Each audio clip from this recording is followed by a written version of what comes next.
Dear students, आज हम लोग क्लास 12 के बायोलॉजी के अगले टॉपिक के बारे में अध्ययन करेंगे। ठीक है, हम लोग 5वां चैप्टर जो पढ़ रहे हैं, principles of inheritance and variation. ठीक है, इनके बारे में हम लोग अध्ययन कर रहे हैं, जिनमें हम मेंडल के जीवन परिचय के बारे में अध्ययन किए। इसके अलावा आनुवंशिकता क्या है, आनुवंशिकी क्या है, विभिन्नता क्या है, वेरिएशन क्या है, इनके बारे में हम लोग अध्ययन कर चुके हैं। मेंडल ने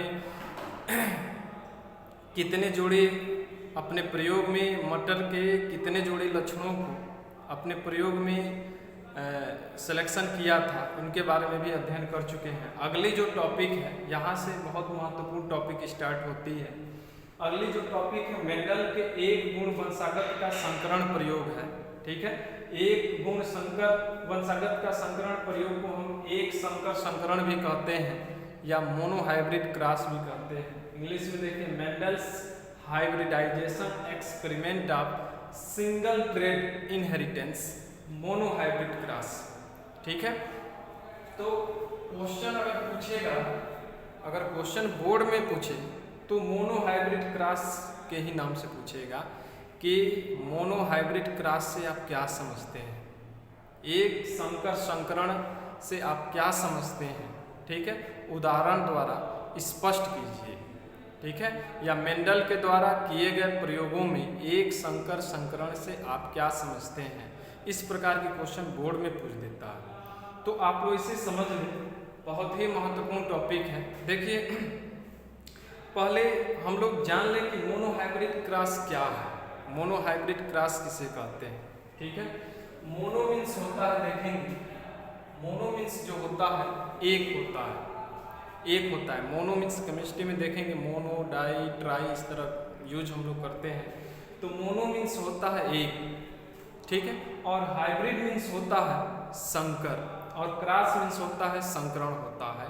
यानी कहने का मतलब है कि जब मेंडल ने एक जोड़ी मटर की एक जोड़ी विपरीत लक्षणों को ध्यान में रखकर जब संकरण कराया, तो इस प्रकार के संकरण को ही हम क्या कहते हैं, मोनोहाइब्रिड क्रॉस कहते हैं। अथवा ये भी कह सकते हैं कि एकाकी लक्षणों के तुलनात्मक दृश्य रूपों को जब ध्यान में रखकर क्रॉस कराया जाता है, तो इस प्रकार के क्रॉस को ही हम मोनोहाइब्रिड क्रॉस कहते हैं।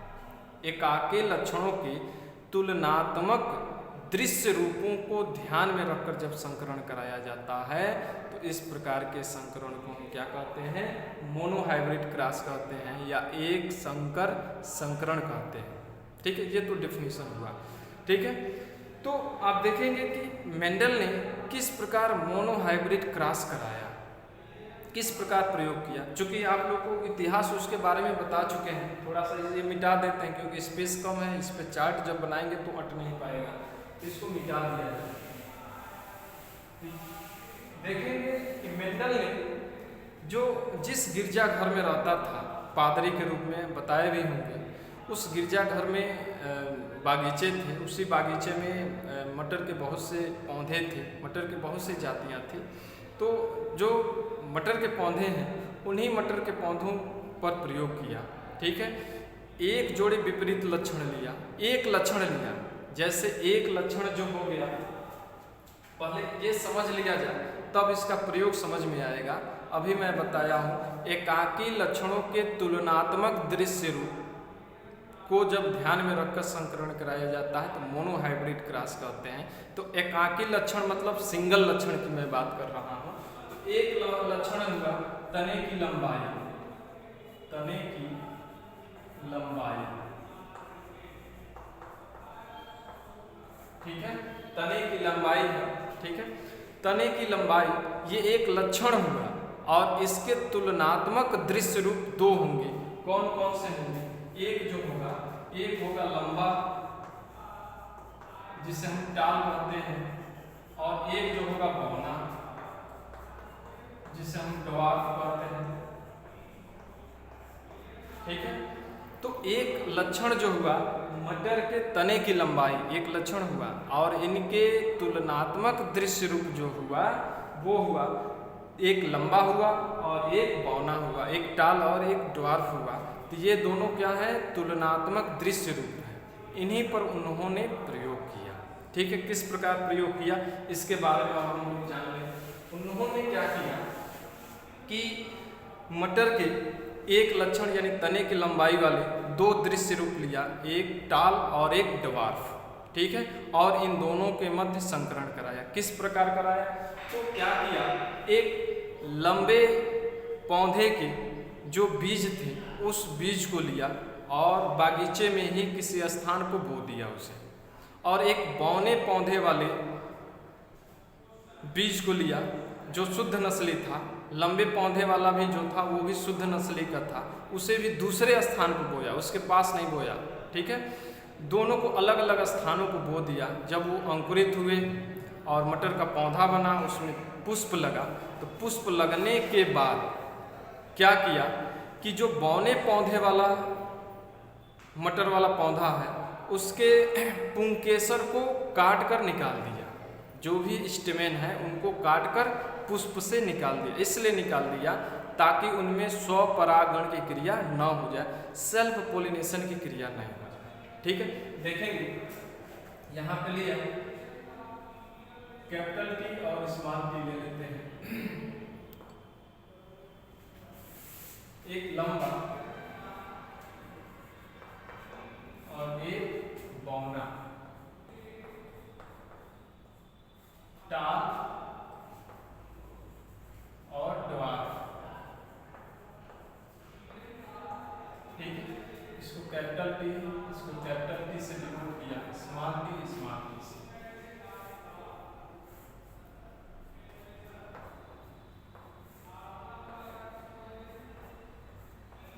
देखेंगे कि जब बौना पौधा और लंबा पौधा दोनों में पुष्प आ गए तो बौने पौधे के पुष्प के पेटल्स को हटाकर वहाँ से स्टेमेंस यानी पुंकेसरों को काट कर निकाल दिए ताकि सेल्फ पोलिनेशन की क्रिया न हो पाए।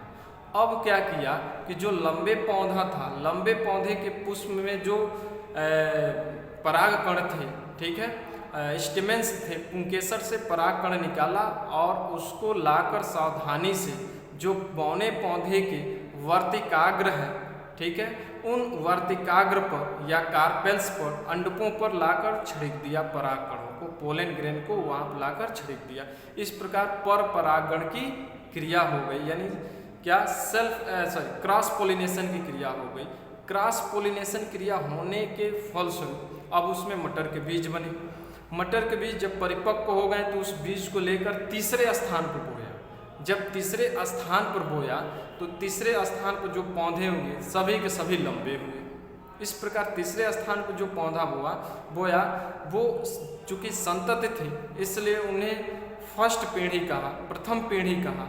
ठीक है, और जिन दो पौधों के मध्य संकरण कराया, क्रॉस कराया था, पर परागण की क्रिया कराया था, उनको उन्होंने मात्र पौधा कहा और उन्हें कैसे प्रदर्शित किया, P1 से प्रदर्शित किया। उन्हें किससे प्रदर्शित किया, P1 से।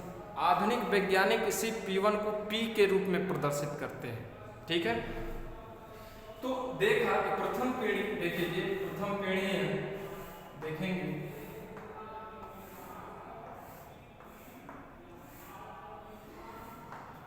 Capital T small T, capital T small T, capital T small T, capital T small T, ये FN पीढ़ी कहलाएगा, फर्स्ट जनरेशन कहलाएगा। FN पीढ़ी कहलाएगा, फर्स्ट जनरेशन कहलाएगा, क्योंकि यह पहले बार ये संतान उत्पन्न हो रहे हैं उन दोनों के मध्य संकरण कराने से, इसलिए इसे फर्स्ट जनरेशन कहते हैं। ठीक है, तो इनमें देखा कि फर्स्ट जनरेशन में जो तीसरे स्थान पे मटर को बोया था वहाँ पे सभी के सभी संतान कैसे हुए, लंबे हुए। सभी के सभी कैसे हुए, सभी के सभी कैसे हुए, सभी के सभी टाल हुए। क्या हुए, टाल हुए, लंबे हुए। यानी यहाँ पे देखेंगे फर्स्ट पीढ़ी में बौनापन लक्षण, ड्वार्फनेस दिखाई नहीं दे रहा, उस प्रकट नहीं हो रहा है, और लंबापन लक्षण दिखाई दे रहा है। आखिर बौनापन लक्षण क्या हुआ, बौनापन भी होना चाहिए नियमानुसार, लेकिन नहीं हुआ। फिर उन्होंने क्या किया कि इन पौधों को जब तीसरे स्थान पर बोया और बोने के बाद ये भी अंकुरित हुए, जो फर्स्ट जनरेशन के संतान थे, और वो भी अंकुरित होने के बाद पौधा बने, उनमें भी पुष्प लगा, और उनमें जब पुष्प लगा तो उनमें स्वपरागण की क्रिया होने दी, सेल्फ पोलिनेशन की क्रिया होने दी, उनमें कहीं भी छेड़छाड़ नहीं किया, यानी कहीं भी उनमें से परागकणों को नहीं निकाला या पुंकेसरों को नहीं निकाला। ठीक है, तो उनमें स्वपरागण की क्रिया होने दी। स्वपरागण की क्रिया होने के बाद पुनः F2 पीढ़ी प्राप्त होगा, यानी दूसरा पीढ़ी प्राप्त होगा। तो दूसरा पीढ़ी में देखेंगे ये जो हो जाएगा क्रॉस पोलिनेशन लिख देते हैं, क्रॉस पोलिनेशन। ठीक है, इनमें देखेंगे इन संतानों को जब लिया capital T small t, capital T small t,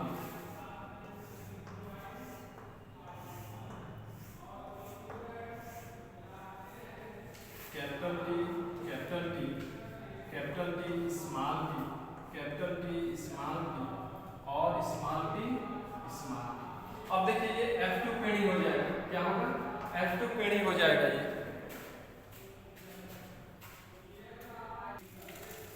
ये देखेंगे ये F2 पीढ़ी हो जाएगा, ये सेकेंड जनरेशन उत्पन्न हुआ। तो F2 पीढ़ी जब प्राप्त किया तो उनके भी बीज को जब बोया तो देखा कि F2 पीढ़ी के संतानों में लगभग 75% ऐसे संतान हैं, 75% ऐसे संतान हैं जो क्या है, टाल है, और 25% ऐसे संतान थे जो क्या थे, ड्वार्फ थे। क्या थे, ड्वार्फ थे। यानी जो लक्षण F1 पीढ़ी में ड्वार्फनेस नहीं दिखाई दे रहा था वो F2 पीढ़ी में ड्वार्फनेस दिखाई देने लगा। ठीक है, तो इसी प्रयोग को मेंडल का एक संकर संकरण अथवा मोनोहाइब्रिड क्रॉस कहते हैं। ठीक है, तो ये देख लीजिए, एक बार और समझा देते हैं। लंबेपन पौधे के और बौनेपन पौधे के, इन दोनों के मध्य जब संकरण कराया और क्रॉस पोलिनेशन की क्रिया कराई तो F2 पीढ़ी में जो संतान प्राप्त हुए सभी के सभी लंबे प्राप्त हुए। इसमें देखिए कहीं भी बौनापन लक्षण नहीं दिखाई दे रहा है। ठीक है, लेकिन F1 पीढ़ी के जो संतान थे उनमें जब क्रॉस सेल्फ पोलिनेशन कराया, सेल्फ